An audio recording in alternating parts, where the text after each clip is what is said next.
Perjuangan panjang seorang kakek asal Kabupaten Goa, Sulawesi Selatan untuk pergi ke Tanah Suci. Sang kakek menyisihkan uangnya selama 15 tahun dari hasil bekerja sebagai pembuat batu bata.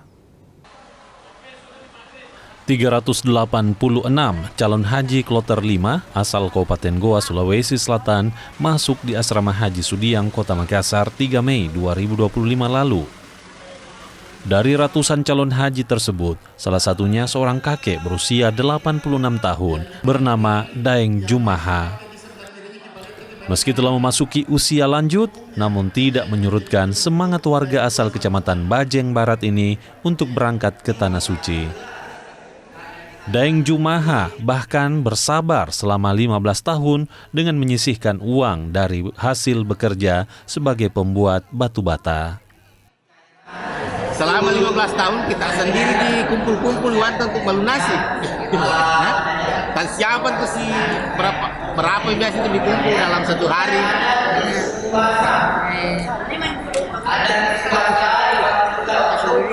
Oh, tak 10 sabu. 10.000 sehari. 10.000 sehari selama 15 tahun dia kumpulkan untuk melunasi. Berapa lama kita menunggu? Berapa lama menunggu baru naik haji? Setelah mendaftar berapa tahun? 15 tahun. Beliau itu berprofesi sebagai tukang pembuat batu bata. Tadi karena beliau ini belum sama sekali tidak terlalu lancar berbahasa Indonesia. Tadi kita sempat ngobrol-ngobrol.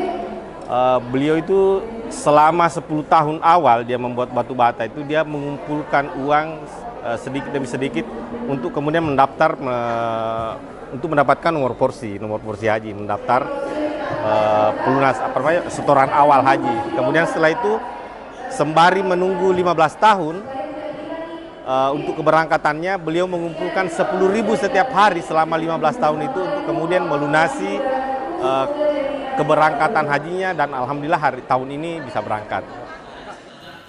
Kini usahanya telah terwujud.